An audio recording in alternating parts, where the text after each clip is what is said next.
కొనసాగుతున్న 8వ రోజు పార్లమెంట్ సమావేశాలు. కాసేపట్లో యాంటీ పేపర్ లీక్ బిల్పై రెండో రోజు చర్చ.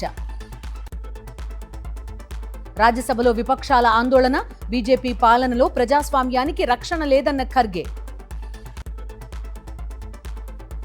ఢిల్లీలో రామ మందిర విరాళాల అంశంపై ఎస్పీ ఎంపీల నిరసన.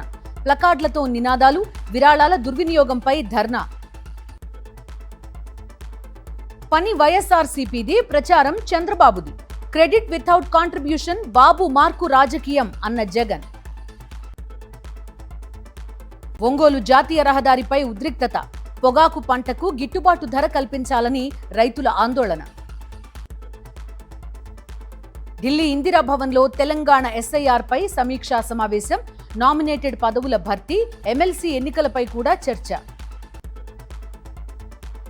ఎల్లుండి నేషనల్ డ్యామ్ సేఫ్టీ అథారిటీతో కీలక సమావేశం. కాళేశ్వరంపై ఎలా ముందుకెళ్లాలనే అంశంపై చర్చిస్తామన్న ఉత్తమ్. ఏపీ నుంచి తరలిపోతున్న మరో భారీ పరిశ్రమ. ఒడిశాకు Tata power project. Economic times లో కథనం.